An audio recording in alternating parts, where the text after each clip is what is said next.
Welcome to the Cincy Postcast. I am your host, Kevin Wallace, and we've got an awesome episode lined up for you today. A proper three-parter. In part one, we are talking FC Cincinnati news, the latest on injury reports that are coming out of training camp, and what the heck is actually going on with Nick Hagglund. In part two, we look around the league and around the playoffs. We take a survey of where the playoffs stand after round one, or at least game one of round one. It's hard to get used to.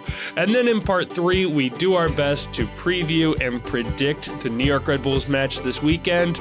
We put all that together, and that's going to be your postcast.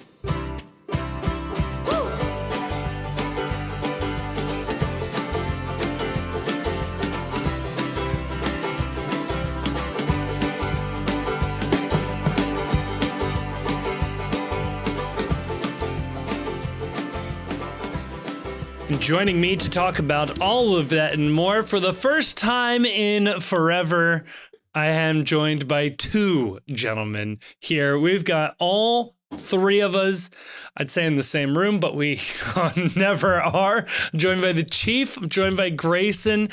Grayson, how was the time away from the pod? Do you feel well rested now? Yeah, I do. It was finally great to go like one day without anybody expecting me to talk soccer so that I could just talk about Paul Verhoeven movies. Good. And, yes. and things of that nature. Oh, I absolutely love it. And I love the reviews that come following a good classic episode like that. Chief, how you doing tonight? Oh, I'm just peachy. I'm wondering which cinematic universe we're going to talk about tonight and piss everybody off. So the only thing I have to say about that is like, well, one, we only spent a lot of time on DC like that one time. True. Two, it's probably the most anyone has talked about the DC cinematic universe ever, so they should be flattered. Look, it's not my fault if people are able to watch, you know, a work of art, no matter how good or bad, and they don't, you know, like take any note of or engage with in any way the thing that they're watching. Like, you don't think about like what the filmmaker is trying to like put in your head or make you think about or make you notice. It's just like you stare blank-eyed at the moving images and the colors. I assume the same kind of person who like sees a 3D movie and their hands are like constantly like drifting up. Like, oh, I gotta touch this. It's coming at me. Probably the same people that clap when the plane lands. You know, it's just that same energy, I think. Man. So good. Speaking of DC universes, anybody remember the Darkness universe?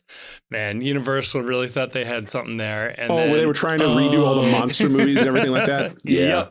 Yep. The Dark World. Yeah. They only made one movie, right? Yep. They made the Mummy. Tom Cruise Mummy. Yep.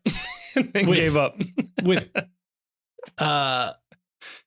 Russell Crowe as Jekyll and Hyde.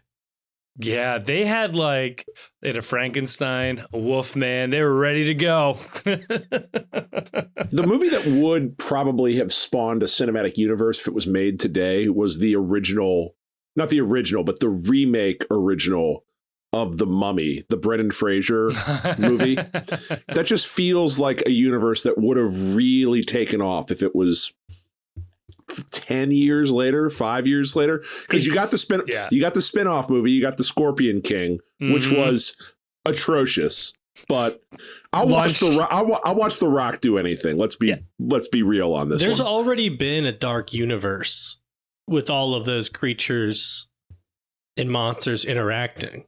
It was the Abbott and Costello movies. It really was. I was going to go with Monsters Inc. Or Hotel Transylvania. Is that the dark universe? Yeah, I think that's when Vampirina. Yeah, that's what it became. All right, once it hits 4 minutes, I think those people will have turned this off and be talking Okay, about good. soccer. Now here's the juicy transfer details you all have been waiting for. The only dark universe, monster universe I acknowledge is the Count Chocula universe, where Frankenberry and all the various breakfast cereals together. I would like to see a movie with that. I would like to see a Count Chocula movie. I feel like we're long overdue for that.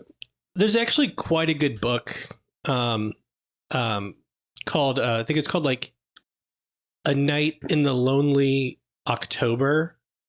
Okay. That takes place in like a pseudo dark universe kind of situation, where it's like a bunch of unnamed but recognizable characters are getting together to like either bring about or stop the end of the world, and they don't know who is on what side.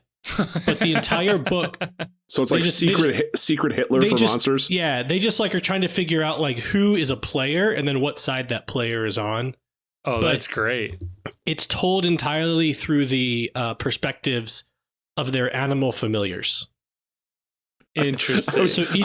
I thought you were going to say it's told entirely through the perspective of Frankenstein, and the book is just grunts. And you have to figure out what the grunts mean. It's like, but it's like told from like there's like the main character is like a dog, and it's mostly like the animals like interacting with each other, and the people kind of float in and out. Sounds vaguely like American Gods, but I can go along with it. Boys, I think we're doing a Halloween episode. We don't even know it right now. That's a good point. No, I do need to warn both you two and whoever may be listening to this. There's a very real possibility that FC Cincinnati will win on Saturday, which first glance you might think would be a good thing. But folks, should that happen, we would presumably talk about it on Sunday. That's one episode.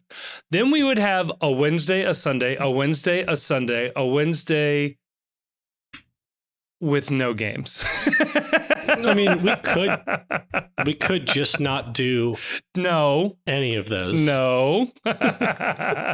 We've made a commitment to the listeners and our sponsor, singular now. Womp womp. Womp womp. No, we are a content machine. Other podcasts may choose to go dark when there's no soccer to discuss. Not us, famously the soccer podcast that doesn't want to talk about soccer. You can't go dark in the middle of the playoffs. Come on, even if the playoffs are a month away. Maybe instead of going dark, we will go dark universe. Oh my God. Each episode to one of the monsters, right? You can do like a wolf man, we can do a Jekyll and Hyde, we can do a mummy. We really just missed the boat on all of this. Damn it, this would have been electric content before Halloween. What would this be if not missing every opportunity to like actually capitalize on something or like grow our audience in like a ordered or like a natural way? Yeah, cohesion, not really our thing. It's just, it'll happen to you. Kind of like not understanding a movie. Maybe we can just get Jonah back on with Nick from soccer and Zach, and they can do an episode of the Looney Bin for us, and we can take 1 week off. Oh my God, please. I don't want to hear what the Looney Bin are talking about when the Minnesota United aren't even in the playoffs. They're ice fishing somewhere, I'm sure. A season recap as the three of them are furiously scrolling Wikipedia. What was the name of Nick's character? Gar? I think Gar.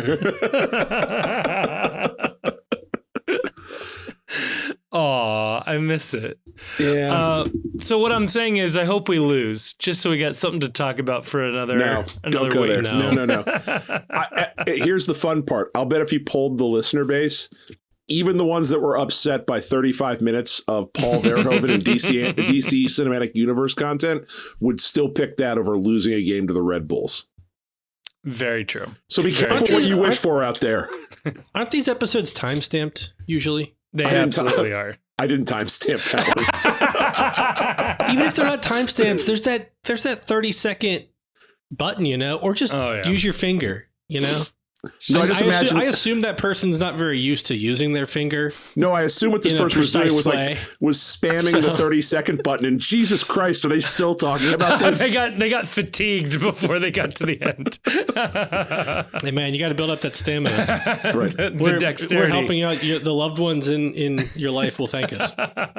It's like most content creators want you to smash that like and subscribe button. We're like, smash that 30 seconds ahead button because this is not where you want to be right now. I'm just going to do my Kamala Harris. Do not come. Do not like. Do not subscribe. Do not come. Well, we'll see if it works. To start us off here, I figured we should do a brief sort of recap of FC Cincinnati news that has come out in the intervening couple of days since we last recorded. And I'll start off with the biggest news out there. One, Nick Hagglund is out for the rest of the season. This slipped by an alarming number of people, as it was originally dropped. I think it was hinted at in some post-game press conference comments by Pat Noonan saying Nick is out. It was left a little vague. He goes on the radio with Lance McAllister and confirmed he's indeed out for the season. Also, in that interview, really funny. Oh, was it? This was a really funny sequence of events. I mean, finish the interview. Just everything. Yeah. Say the other thing. That's a bold take to say it was really funny that Nick Hagglund's out for the year.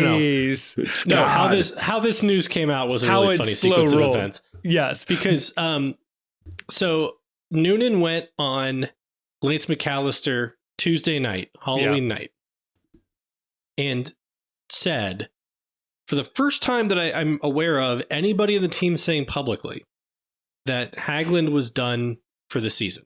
Yeah. He says like, oh, he's likely out. No, not likely. He is done for the season, or he's out for the season. Oof. That drops Tuesday night. Nobody hears it. Nope. Like, it doesn't get on any of the sicko channels, any of the FC sicko channels. Pat and Laurel go to training today, and they both say, Nick is out this weekend. We're still getting information. We're waiting to hear on the timetable. Okay. Yep. Somebody replies to a Pat Brennan tweet that said Noonan said on Lance last night that he's out for the season. And so I went to Lance McAllister's Twitter and I found his where he linked the episode of that podcast. Lance's tweet with the episode of the podcast with the Noonan interview on it, 0 likes, 0 retweets, 0 comments. So I would say the moral of the story is, if the team wants to keep a secret, give all the news to Lance McAllister. Right. I was about to say, it's like, famously in politics and business, there's the concept of the Friday news dump, where we just don't want to talk about this, so we're going to release it to you on a Friday and hope everyone's gone for the weekend and not paying attention. Lance McAllister's show, in terms of FCC listeners, the perfect Friday news dump show, even on a Tuesday. Now, Halloween is helpful in terms of providing cover here, but yes. So what I would just add, I guess, is I want to do a mea culpa. I once spent a little bit of time, more time than was ultimately let in the podcast, making fun of 700 WLW listeners. That did happen. That's on me. I'm sorry. They knew more about the team than anybody. They're clearly more informed. So listen to WLW just all day. Yeah, you should. Leave it on your radio. Whoever doesn't like the movie talk that we do will very much enjoy all the content on WLW that leads up to the soccer content. I mean, not for nothing, that's right up his alley. Not for nothing, but 66% of this podcast appeared on 700 WLW last week. Nice. Yeah, see, I didn't even know. Not really my thing. I'll say also in that interview, it was the first time we had heard Nick had surgery with this injury. It is still not been made. Having. Or was having? Okay. I don't remember, but surgery's involved. Yeah, something along those lines. He was indoors today. Practice was changing things like he's doing something. So maybe he's already rehabbing from a surgery or doing something leading up to it. We still have not been told what happened. Like, they pull hamstring running. Did somebody tackle him and break his ankle? We have no clue. We've been told leg by the media release notes, which I love. This is my favorite part of hockey. Is the upper body injury, lower body injury. You get no information whatsoever as to what the injury status is. And I long for the day when sports betting starts to take MLS more seriously or soccer more seriously. And we finally need to get actual information about injuries so that people can handicap these games accurately. Because right now, it is just a joke how little MLS and these clubs reveal about what actually happens when people get hurt. Oh, but it's great. Right now, FCC underdogs on most betting apps right now versus New York Red Bull. Up until last weekend, the home team has never won in this series in MLS play. It's pretty incredible. So, you know, I know a lot of Vegas bookies like to look at historical precedents and patterns. You mean FC Cincinnati versus New York Red Bull? Yeah, the home team. It was like there were a lot of home teams that won in the playoffs. No, almost all of them. Actually, I think all of them except St. Louis won. Yeah, we'll get there. We'll get to that. So, yeah, I don't know. Like, on one hand, sure, it would be great if we could get more information. On the other hand, hey, exploit it while you got it, because you get some weird, wacky lines out there these days. Feel bad for Nick, though. That's Christ, awful. We talked about this over the weekend a little bit, but to persevere through what he's gone through in terms of shitty teams that he's played for, and now in the moment of triumph, he's not going to be out there for it, and that kind of sucks. Yeah, and let's not kid ourselves. The team needs him. Yes. Like, yeah, it does feel, and I don't know if it's ever been confirmed. I know Noonan says something to this effect, but Murphy has pretty well won the starting job off of Haglund at this point in the season. But you're going to tell me Yerso Mosquera and Matt Miazga are zero risk for getting red cards at any one time, that anybody going down, you don't want Haglund as your immediate replacement. Like, there were... how long did it go, Grayson? Year and a half before this team won a game where Nick Haglund wasn't on the field? Like, this did it go to Leagues Cup? I want to say it was like the Chivas game. Maybe right before Leagues Cup. Or Nashville. Yeah, something like that. I think Nashville, yeah. Somewhere around that point in the season was the first time in the 2 years we've been with Pat Noonan where FCC won a game and Nick Haglund didn't make an appearance. He's a super important player to this team. He provides, if not depth, capable starting minutes, and it forces some weird decisions to happen after that because there isn't another center back after him. We don't have the homegrown guy, the MLS Next Pro guy, ready to step up at center back. It becomes some combination of Alvis Powell or Ray Gaddis filling in, depending on exactly who would be missing. And that kills your depth for outside backs. And it just, yeah. First off the bench for center backs beyond our top four is Alvis Powell. Right. Alvis Powell sounds like he's probably out this game. Right. And back next week, which means that the backup center back is Ray Gaddis, which leaves, Santi Arias is back.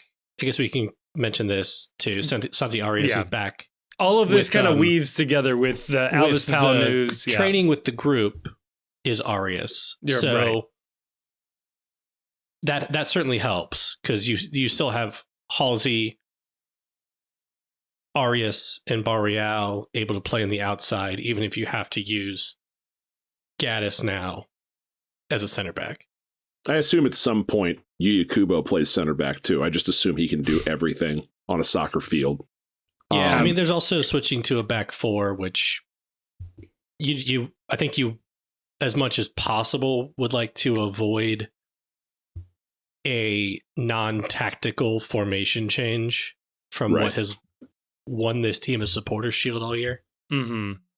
It also goes without saying, too, I understand MLS roster rules are wacky, but we should probably note at this point, there is no way they can go and sign anyone. Yeah. I know you would assume there's some mechanism that would allow them to do that, given just how awful the rule set is regarding rosters in this league. But the rosters are frozen. They can't go out and they can't go get someone who is sitting as a free agent unsigned somewhere or go sign someone off a USL team.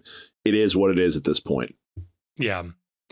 Yeah. I mean, you start throwing out different options. Wouldn't be surprised if like Junior Moreno wouldn't fall back to the center back role if things got desperate. The good news is you've got just one game, ideally, hopefully, to have to worry about this. All right. So I always wondered this. It feels like center back of all the positions on a soccer pitch, your backup goalkeeper should be able to play center back. I don't know what I based that on. It just feels right. Evan, bring him in. I mean, that was the Manuel Neuer theory forever, right? Like he was like their next best center back, right? Yeah, the sweeper keeper. Yeah, I don't know, I'm into it. Get wacky.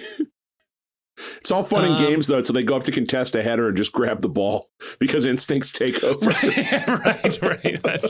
That might be the biggest risk. And there's also guys like London Agato was out last game. I assume he's still hurt. Joey Apinono didn't even make the bench last game. Yeah. Just even despite the center back depth problems. Isaiah Foster made the bench, but does he have any league minutes? No, this year? He made maybe one appearance in the Open Cup, maybe two. I remember him in the Open Cup. I don't remember him. No, I don't have a recollection of him any other game. I mean, this is this is a depth problem.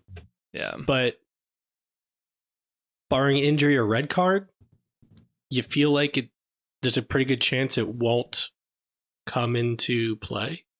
Yeah. Well, it's a good thing we're not playing a team this weekend that specializes in drawing crap cards and baiting you into doing dumb things. That would be crazy if that was the case. Yeah, I mean, the funny thing is, it's like for this upcoming game, I'm not worried. Powell works as the first center back off the bench. Well, Powell might not be dressing though. Well, okay, sure. Then Gaddis works as your next best option with Halsey ready to sub in for Barreal. Unlikely Barreal gets pulled in this one. And then ideally, Arias is able to fill in here.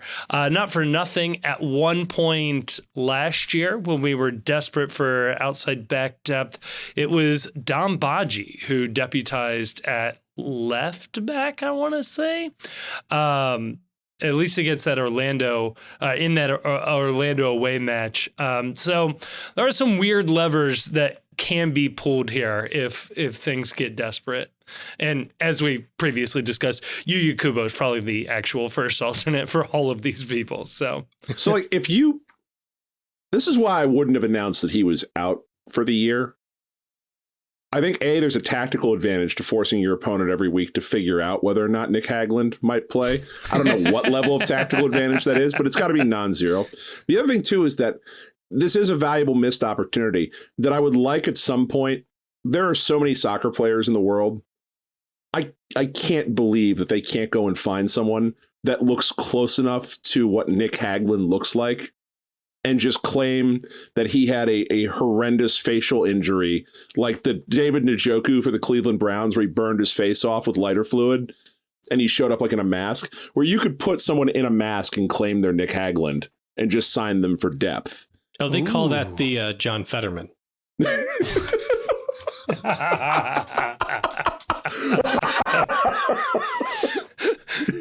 I think for the Fetterman you need 3 rotating, but yeah, I know. I'm with you. Yeah.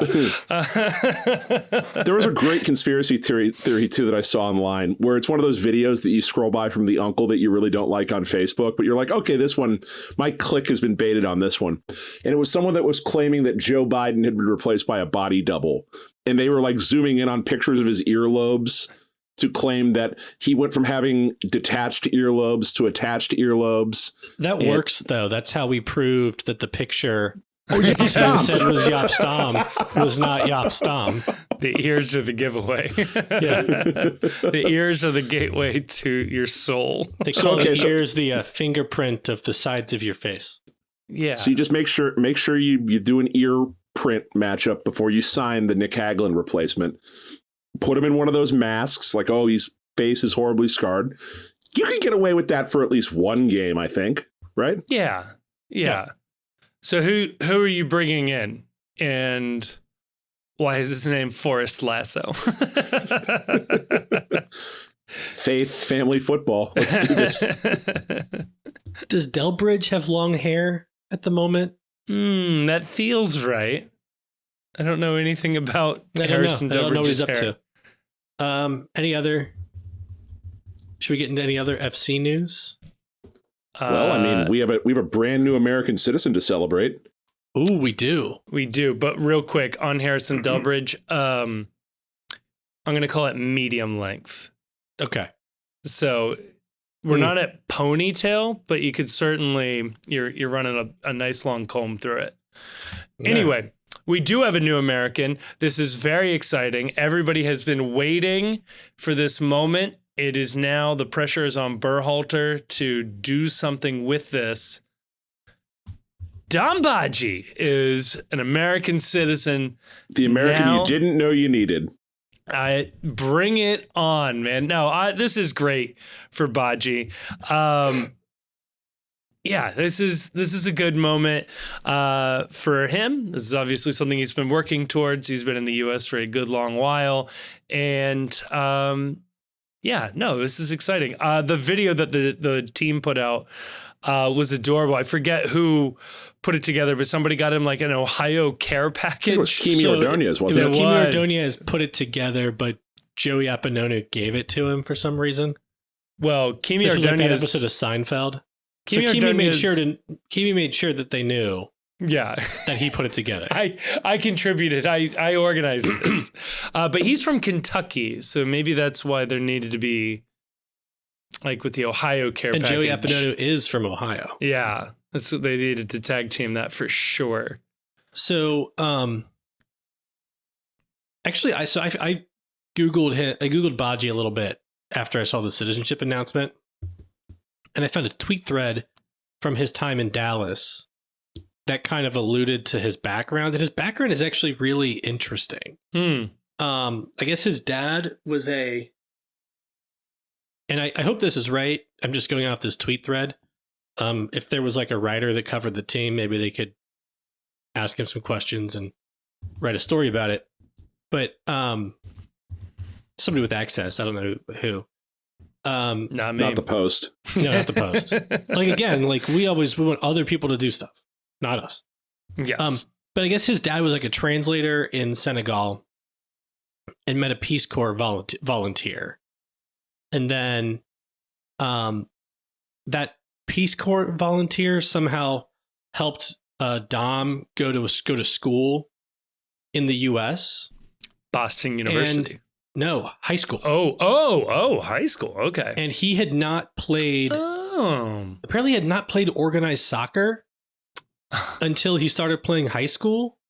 Nice. But he was so dominant that he immediately got, he was just there a couple years and got recruited to play at Boston University. Yeah, not Boston College. The Incidentally, if the fact that he was, I know it's not the case, but if the fact that he was so dominant is where the name Dom. Came from, that would be so badass. And then, he was a 4th round draft pick. We don't even have 4 rounds in the draft anymore. Damn. It's quite the, I don't know, seemed like quite the story. That's incredible. I would read it in long form. And now, an American. Was eventually traded for Kellen Acosta. So there you go. That's fun. Yeah, no, that's great. That was definitely probably the better part of Badji's weekend as he took to social media to share some racist comments, or at least one fan that continued to post racist emojis. I don't know how else to describe it, under his a bunch of his photos on Instagram, calling it out, calling attention to that.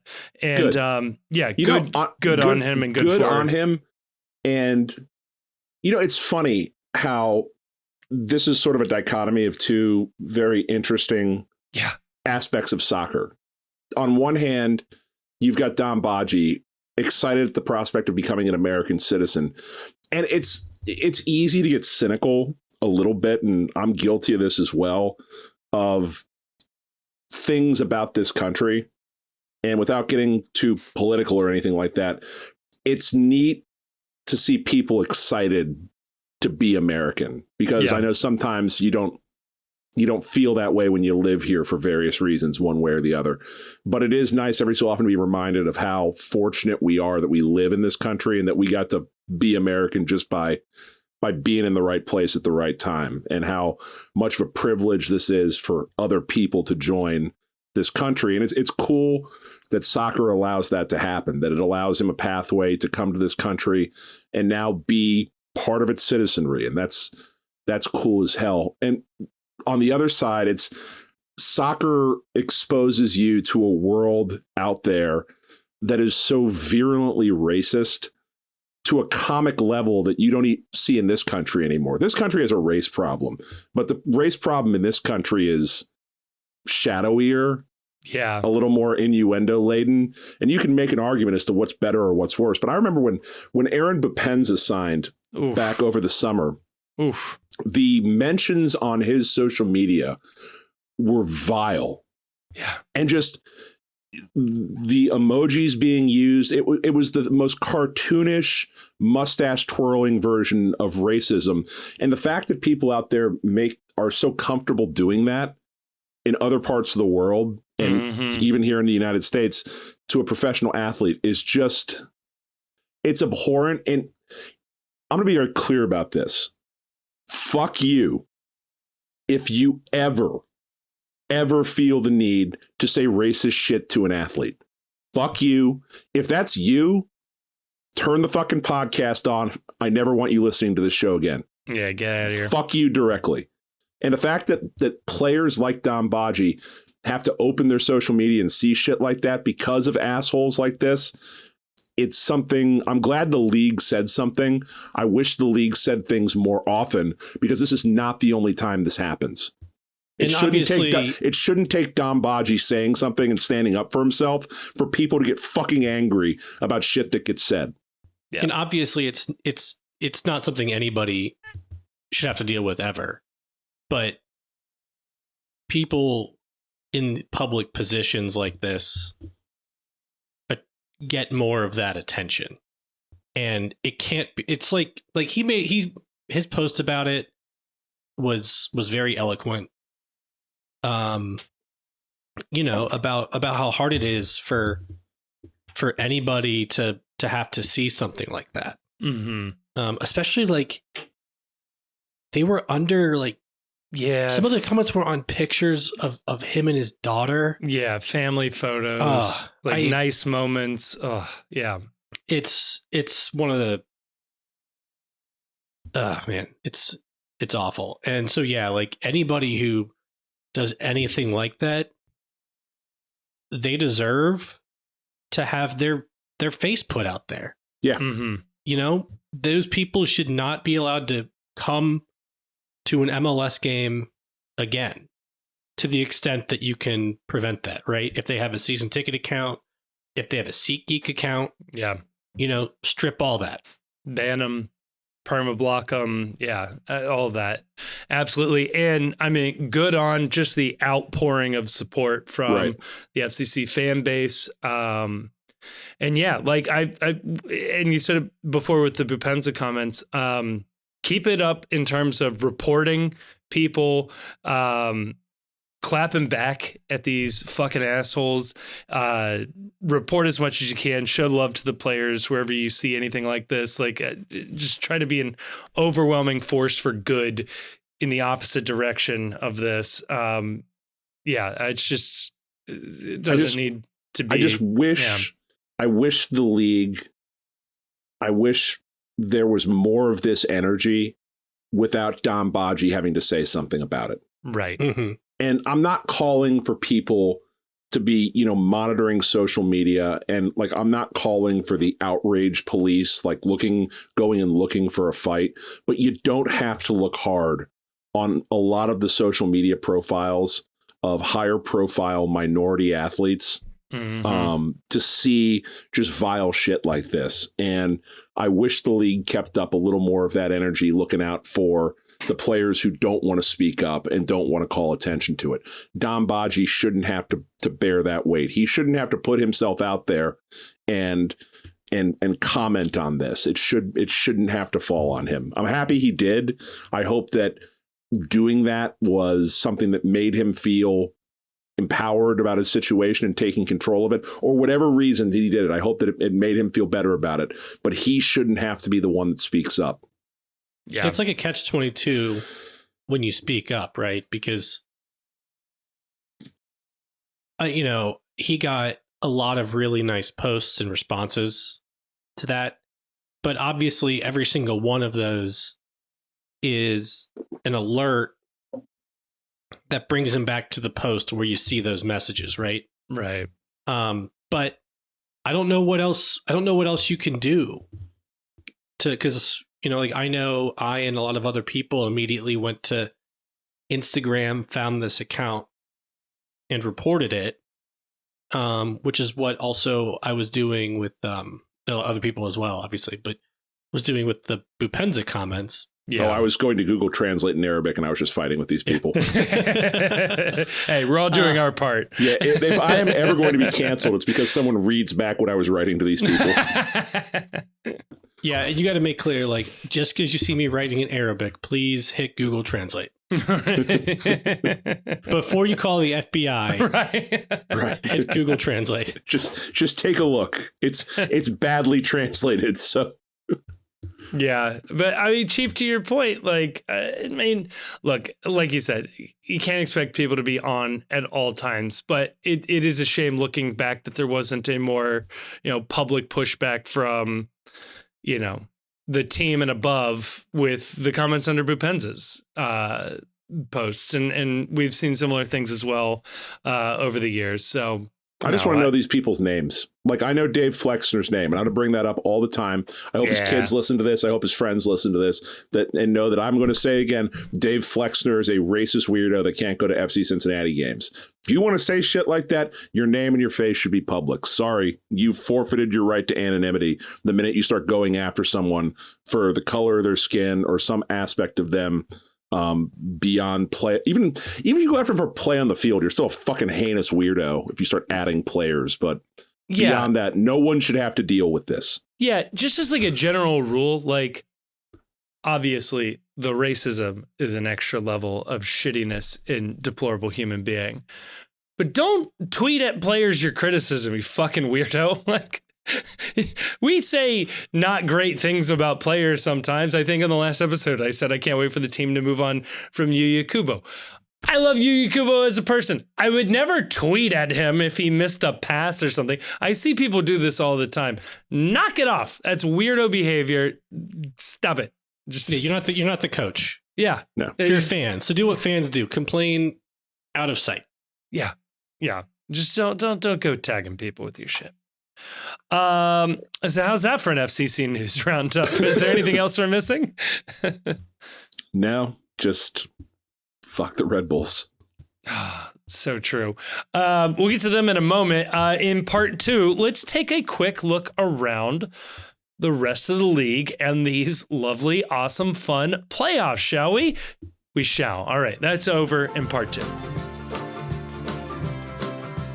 This episode is also brought to you by Cincy Shirts. Look, you know Cincy Shirts. You love Cincy Shirts. They've been with FCC from the beginning, and we here at the Postcast, we're just huge fans of their work. They were very early sponsors of the Postcast here, and we have always enjoyed their work. If you head on over to cincyshirts.com, that's Cincy with a Y, shirts.com, and check out using the promo code ThePostCincy, all one word, all caps, you will get 10% off your order, and you let them know that we sent you. Like, they have MLS and MLSPA licensed FCC gear available online and at their 2 retail locations in Hyde Park and Fort Mitchell. If they don't have your size on the shelf, they can print you one on the spot. That is a fantastic feature and something that I have used as well. So again, special thank you to Cincy Shirts. Head on over to their website or check the link down below in the description for the promo code ThePostCincy for 10% off your next order. And a huge thank you to Cincy Shirts. All right, part 2, we are looking at the MLS Cup Playoffs presented by Audi, as discussed by the Cincy Postcast. And boy, is it going. I don't know. Look, you got a best of 3 series where the good teams host the bad teams. And wouldn't you know it, the host team won every single game except for one, which was the best one.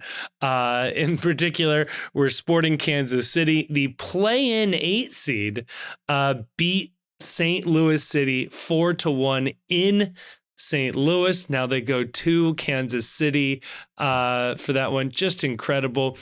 Chief and I spoke about this previously, and I'm sure, Grayson, you would agree. Houston Dynamo beat Real Salt Lake, and honestly, just for like pure narrative alone, I want Houston Dynamo to make MLS Cup final, and ideally we meet them there. In that, I think that has a bunch of fun storylines running in there. Is there anything else in these playoffs? Not that that's done, but does anybody have a takeaway or a take on the playoffs in particular they want to jump out, or I can just keep running through the games here? I do think it's interesting how lopsided the home field advantage was in this first round. And MLS, notoriously a difficult league for road teams. Mm-hmm. What do you guys make of the fact that there was such a home field advantage in these playoffs? Is it simply a matter of the home team was quite literally the better team in terms of point total for all these games? Or is there something more to it? The late notice of who you were playing so that there was no way to really advance prep. But these are all teams you've played before, at least twice. So I don't even know why that would matter so much. I think it comes down to 2 things, and I think you've already said them both. MLS is a big home field advantage league, and in the playoffs, especially this first game, the better team all year was the hosting team, and a lot of these, like us versus Red Bulls, we were a lot better than them this season. Mm-hmm. And like even the close ones, like Houston Salt Lake. That was a 4-5. That was close. Yeah. You know? Philly, New England. Well, New England's only 5 because they've been cratering. Yeah. So that was like not quite as close. But like 1-8, 2-7, 3-6. Those are pretty sizable margins. And you should, as the home team and the higher seed, win that game like 9 out of 10 times. But even in that Houston RSL game, I watched a little bit of that on just watching it back. And even though it was a 4-5, I mean, Houston crushed them. I mean, they were the better team that entire time. The XG was insanely lopsided between those 2 teams. The possession numbers were insanely lopsided. The home teams from most of these, other than St. Louis, which is just hilarious that this was the one outlier. Just love it. I can't overstate enough how fucking funny this was. But for the most part, I watched a bit of that Seattle-Dallas game last night. That game was basically non-competitive. Most of these games were not just home side wins. They were incredibly lopsided in terms of even the actual like play on the field beyond the scoreline. It's if their goal with this playoff format was to create more drama or create more intrigue, I guess we'll wait to see how the road legs play out. But Christ, this was their goal was simply to give more games for Apple TV. Yeah, but like, what kind of quality are the games? Most of these games that I flipped around and saw, they're not, I won't say they're unwatchable. That's going a bridge too far, but they're also not entertaining. Very few of these games were interesting. And somebody pointed this out online, and I don't know where I stand on this, but the fact that there isn't an aggregate goal issue or an aggregate goal consideration, if there was aggregate goals, there would have been a press from New York to get an away goal in this game that they played against FC Cincinnati. And in some of these other games where the scoreline got a little hairy, like Seattle 2-0, there would have been more of a press possibly to see these teams try and score more goals, get the away goal, get closer on aggregate. Without that, there's just not that incentive. It's, well, you got beat. Yeah. Move on. See you next week. Just an incentive to not lose by as much. A 1-0 loss is the same as a 7-0 loss. So, like, if you give up like an 80th minute goal, well, you might as well just stop playing. Like, you know what I mean? Like New England went down early, and then they pulled off Carlos Gil for a possible injury. But if they're down 2-0, yeah, I'd be tempted to just pull Gil anyway. Like, why risk him getting injured for the rest of the game? This is already a lost cause. We'll just catch him on the next one. You know what's funny, though, Chief? Since we are the first and foremost Leagues Cup podcast, I think we can learn something from Liga MX. They have solved this problem because Liga MX does the Apertura Clausura, split season thing, but they do a knockout playoff tournament at the end of their season to determine the league champion. They do this. You do an aggregate score, but tie goes to the higher seed. So the underdog has to try harder to win.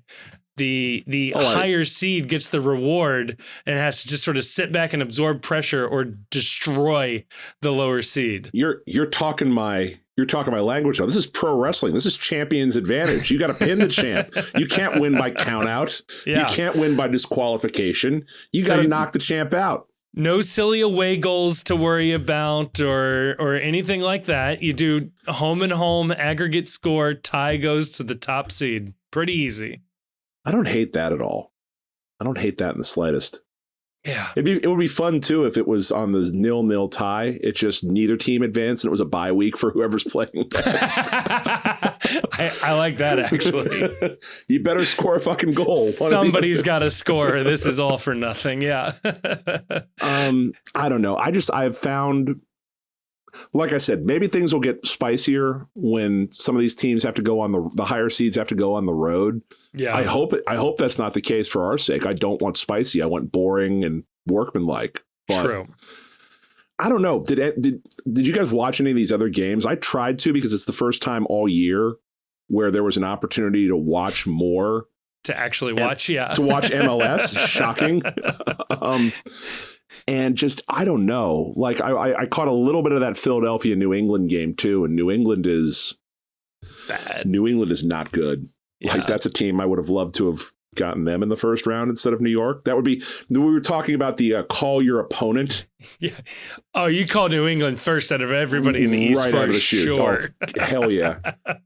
It's funny too, like looking at the scores, they all went exactly to script. Like, again, other than St. Louis Sporting Kansas City, which I will say fair number of experts were picking that upset, Andrew Wiebe amongst them. He doesn't count. He's from Kansas City. Fair enough. He used to write for like a Kansas City. That's right. Half of the rest of MLS media is from St. Louis, so it cancels everything out. That is true. But like Orlando, much better offense, but Nashville had the best defense in the league. And like Seattle, very good late. One of the other best defenses in the league. Houston. LAFC. Insane levels of firepower when they're on. Drops 5 goals. Not great defense. Exactly. Right. Like everything went according to script with all of these games. I mean, heck, with that being said, maybe us winning 3-0 is like the most surprising result of the first round. Now, I will say we are recording this while Columbus and Atlanta are tied 0-0 just before halftime. So something could change radically. Let me push back on that idea that this wasn't according to script for us versus New York. I think we said all year that the scary thing about FC Cincinnati was that they hadn't played their best soccer yet. And that all throughout the summer, it was like they're winning games, but there's another gear to this team. If they can just, get Brandon Vasquez going. We always had something that was like, oh, we still haven't seen the best of this team. Going out in Boston, New York around 3-0 with some banger goals, stifling defense.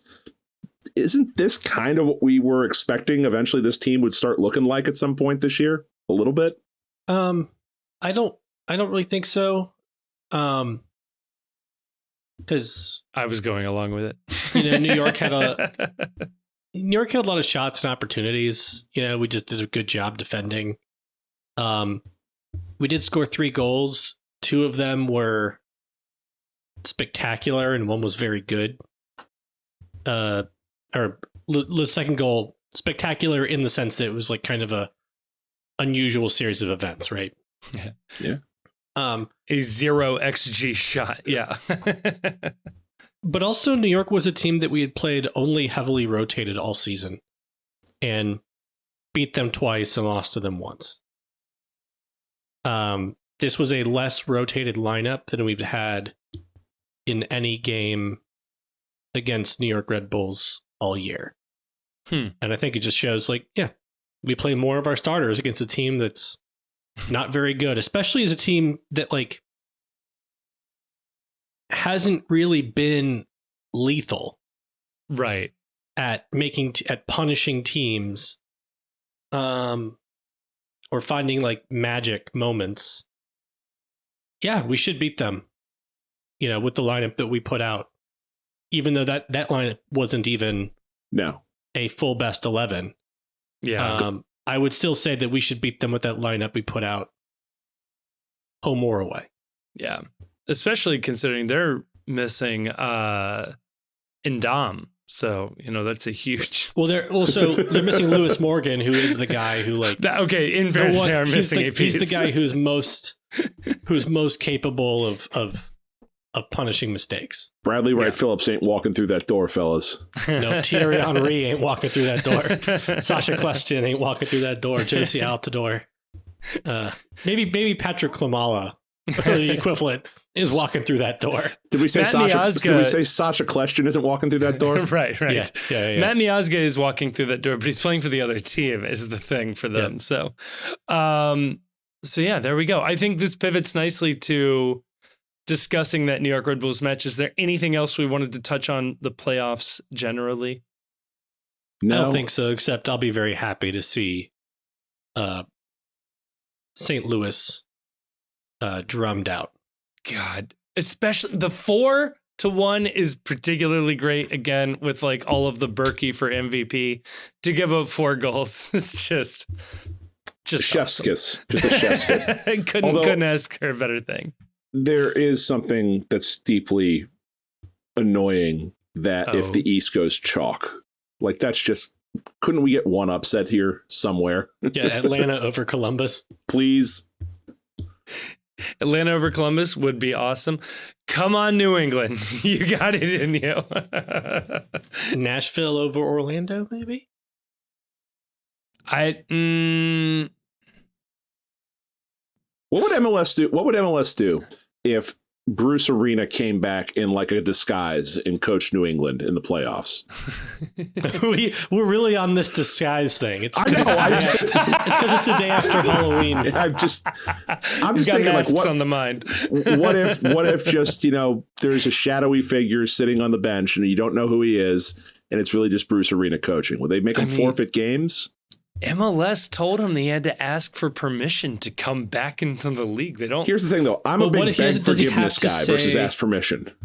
Does he have to say that he's Bruce Arena when he asks for permission? Or it could be like a vampire where they trick you into inviting them in. Yeah, if you get invited in, all bets are off. Oh, I'm not going to do it. I've never tried to do a Bruce Arena before. I'm not going to start now. Please don't.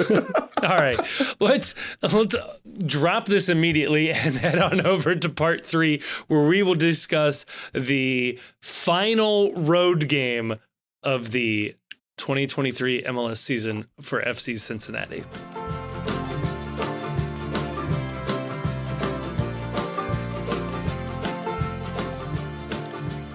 We are back, and we are talking about, get this, gentlemen, a game against the New York Red Bulls. Who could have seen this? Wow.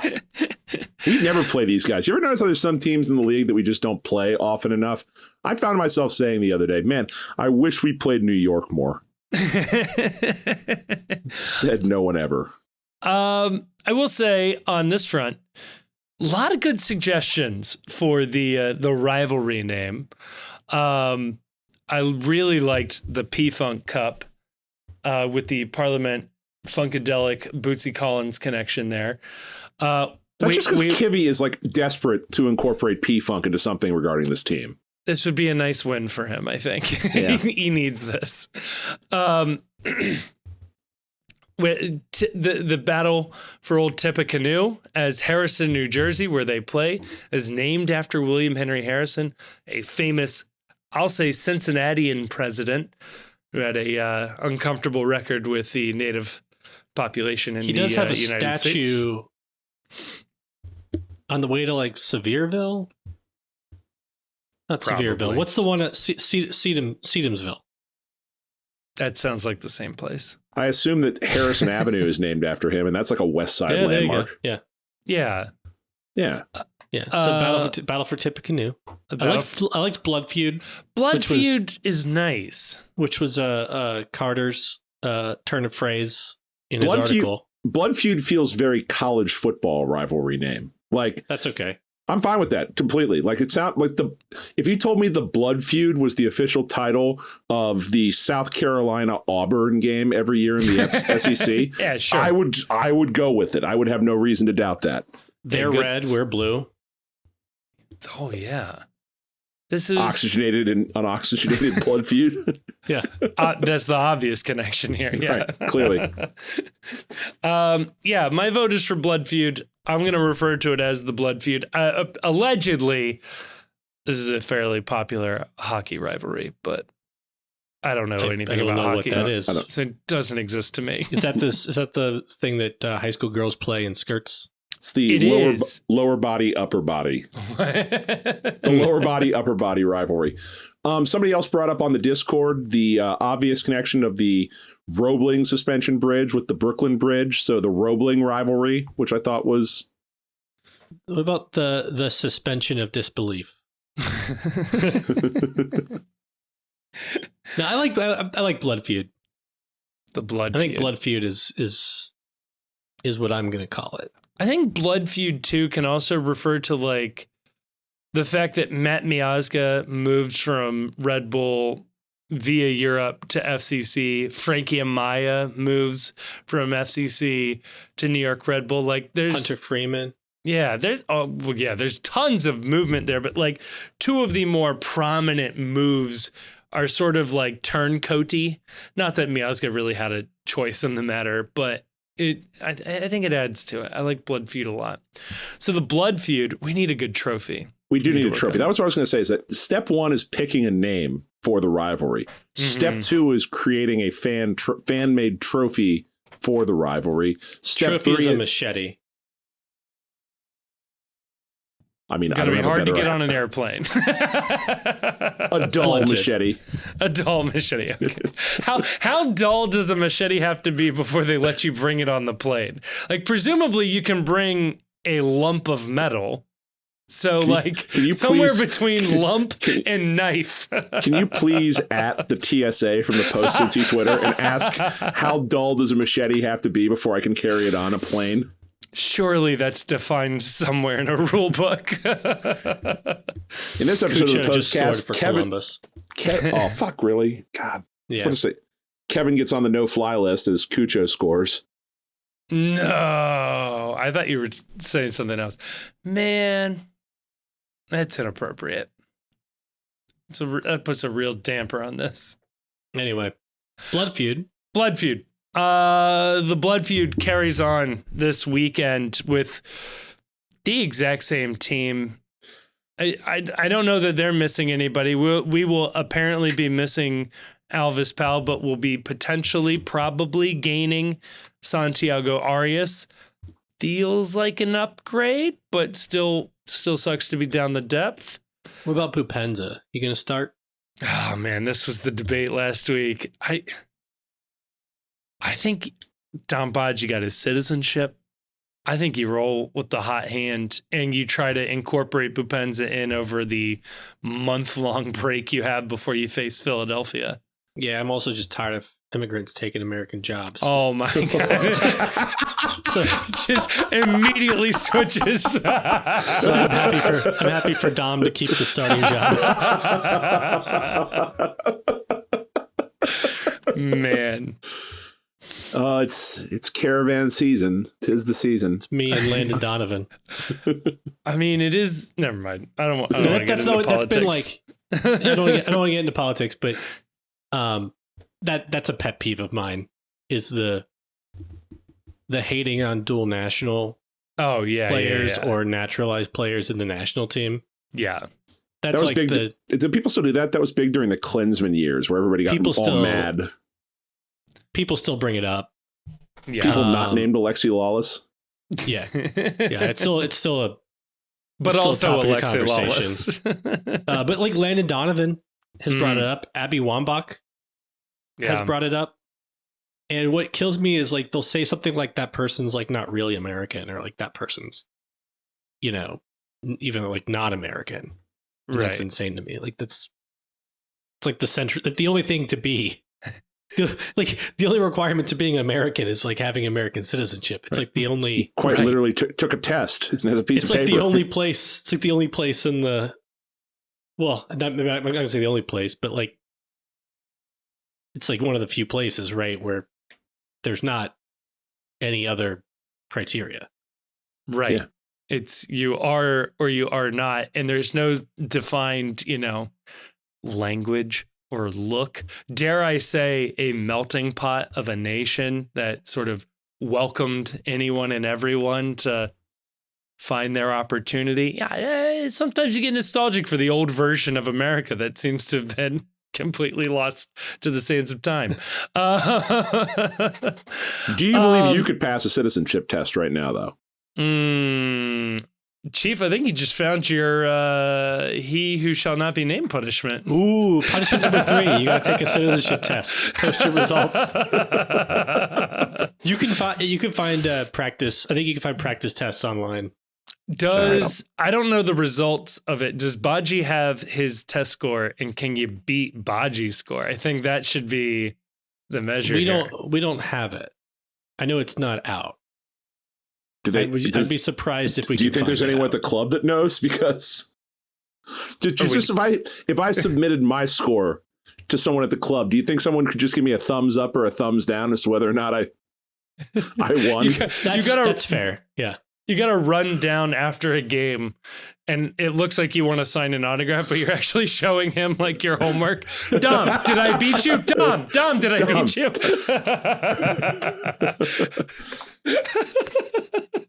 It's even funnier knowing your job. Be like, wow, man, it'd be really embarrassing. The government shouldn't find out about this. This could be bad. Yeah. So if we have our top 11 out there, sans Nick Hagglund, who may not be in the top 11. I'm sorry I said anything. We were talking about this at work today. What is the biggest weakness in FC Cincinnati with our top 11 out there?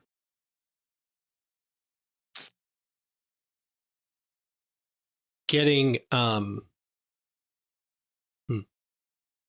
the second striker. Or the first striker, depending on who is the second striker? I mean, I think it's if our, it seems like a lot of our goals that we give up are the center backs lose track of each other, or one gets caught high upfield. Yeah. So it's Yersa Mosquera. We all agree. Yeah. Yeah. Because if the center backs stay disciplined and like big mistake free, it's pretty impenetrable. Yeah, we're not giving up a goal. Junior Moreno's not flashy. Junior Moreno is what I was tempted to say, but he's not flashy. But sure, his passing could be better. But is the answer Roman Celentano with like distribution and shot stopping? I don't know that it is, but his distribution maybe. I would throw in, and this would be my answer, is the striker position. Vasquez is not producing at the level he needs to be. Yes, on balance, he's had a solid year, but he did not take the step forward we thought he would. Baji, Santos, Bupenza, all good players in their moments, but are hot or cold, and whatever the hell's going on with Bupenza. I don't think Vasquez, I think he's actually had a really good year. Watching him in terms of what the team wants him to do and playing a little further up the field into the midfield, being a hold-up player, drawing the defenders forward to create space that Barreal and Lucho can run in behind. It's hard without knowing what's being said in the training room and what's being said by the coach to know what Noonan's saying, to know exactly what Vasquez is being asked to do. But this offense is so dynamic and has so many different goal scoring threats. I don't know that a lot of the things that are happening on this team aren't partly because of his positioning in any given offensive set. They got a lot of goal scoring threats, but none of them are the striker. You'd rather have Bupenza's 5 goals in what 600 minutes? Yes. Yeah, 600 minutes. Yeah, that's pretty good. But if you're going to say availability is a skill, he's got some room for improvement. By the way, he does have no assists. Wow. He did not get, I found this out over the weekend. He did not get an assist against Philadelphia when he made that pass to Brandon Vasquez. Maybe everybody else knew this. Weird. But it wasn't recorded as an assist because... Did it deflect or something? It deflected off the keeper and Brandon hit it again. So I was just going to go if he's a bad teammate, but... Yeah. Here's my take on Brandon Vasquez. At this point in the season, and with all the caveats you threw out there, Chief, I don't know that like Yuya Kubo is that big of a step down from what Brandon Vasquez provides up top. Like Kubo presses, Kubo runs in behind. Like, yeah, he doesn't hold the ball up like. He doesn't hold the ball up like Brandon does. And the other thing about Yuya Kubo is he's faster. I like Yuya Kubo, but I like the idea of Yuya Kubo more than Yuya Kubo. And when he plays, when he plays a limited number of minutes, you think to yourself, man, I'd love to see more Yuya Kubo.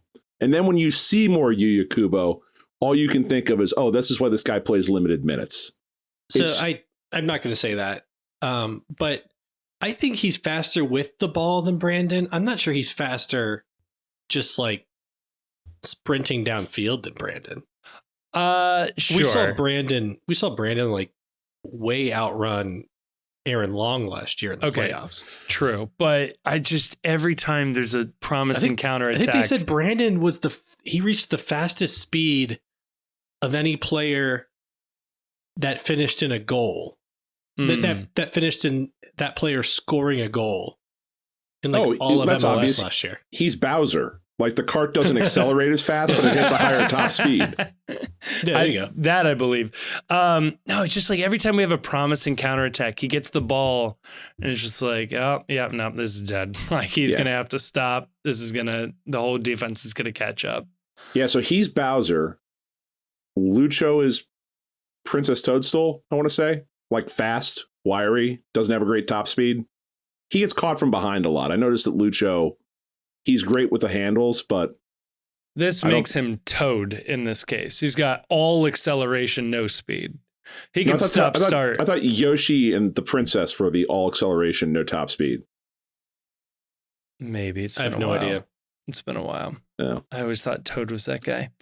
I still play the Super NES version, so. Junior Moreno is Toad. Yeah, okay, yes. For some reason, that makes way more sense. But Toad from the movie. Yes, the 90s movie. No, Toad was he was the dude playing the jazz, the hippie. Yeah, the hipster. He was like the grungy punk rock hippie guy. Yeah. the leather protest guy. Right. This feels like in the next 3 weeks content right here. So what do we think about the game? Prediction wise? I don't want to say it. FC Cincinnati. I have a strong feeling about this, but I don't know that I want to say it. FC Cincinnati wins 3-1 in a convincing victory, and the rest of the league is terrified of what they're about to face. That's what I'm sticking with. I was going to say 2-0, and it's another clean sheet for Roman. Oh, that sounds better. 1-1. Oh, you son of a bitch. I hate this. Cincinnati wins in penalties. How many rounds? And does Roman save any of them? And who takes all of them? And who gets saved? 1 round. Our penalty takers are 5 kicks. Lucho, Barreal, Bupenza. Make. Miazga. Miss. No, I don't think so. I think we make all 5. And is Vasquez on the field to end the game? Because I think he'd be your 5th. Right. No, Kubo will be the 5th. So I think it's Kubo, but if Vasquez is on the field, it's going to be Vasquez. So, but I don't see Kubo supplanting any of those other 4. No. Yeah. So it goes 5. It goes 5. And we go first. I don't know. In this dream scenario, can it be John Tolkien or Frankie Amaya that gets saved by Roman? Because that would be just badass. Frankie takes the 5th kick. We made ours. We go first. So it's 5-4. Red Bull steps up. Roman saves the Frankie penalty. Yep. What would be better? Over. Roman saving the Frankie penalty or Frankie going full? Who was it that skied the first kick in that? Kendall Waston. No, the Chicago Fire game. Was it? Was it Aiden Quinn? Aiden Quinn. Yeah. Goes full Aiden Quinn and just sends it straight into the upper deck where Auxiliary One, a Star Wars story, is going crazy, catches the ball and runs out. Man, this is a great moment. If you've only been an FC Cincinnati fan during the MLS years, Aiden Quinn was one of the best USL players. I think he has a decent argument for like one of the best USL players of all time in recent years. He went on and won MVP the year after he left FC Cincinnati. He was one of the best players for Louisville before coming to FC Cincinnati. This was a stud signing. He was supposed to be the star player for this team, and he was dog shit in Cincinnati. He was, so bad. That was so many players we signed when Alan Koch was the coach in the USL era. Kadeem Dakers was this unstoppable force in USL. He comes to Cincinnati and he couldn't dribble the ball. Yeah. But Aiden Quinn's forever moment is missing the first Chicago penalty in that Open Cup run. And you thought, well, we put up a good fight up to this moment. The clank that made off of the banner, it was awful. And then Mitch Hildebrandt showed up. So And there you go. Bastian Schweinsteiger shushed an entire section of minor league soccer fans. So good. You know what's funny? That moment was probably the last moment the Chicago Fire were relevant and good. Like, if you go back and look at like the 3 seasons prior to that moment and that season, they're a pretty good franchise. They're doing good. That happened. It's all been downhill. They have not recovered from that loss. People forget Bastian Schweinsteiger straight down the middle. And as we learned from Evan, it's kind of a bitch move.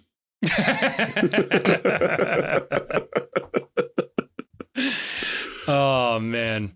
Well, hopefully this is the last game we have to talk about versus the New York Red Bulls. It is the last road game. And as we record this, Crew is still winning at halftime. So, Chief, do us the honors. Fuck Columbus.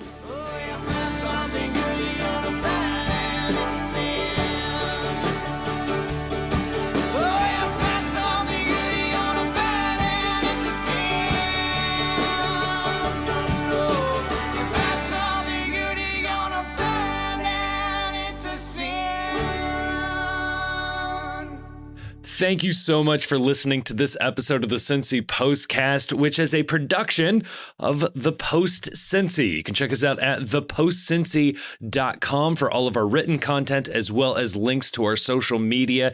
You can follow us on Twitter, and as well, you can join us on our Discord server. You can find links to that server both in this episode description as well as on our website. That is where most of our conversations are going on. We have a lovely community there talking about FC Cincinnati, MLS, anything and everything else and everything in between.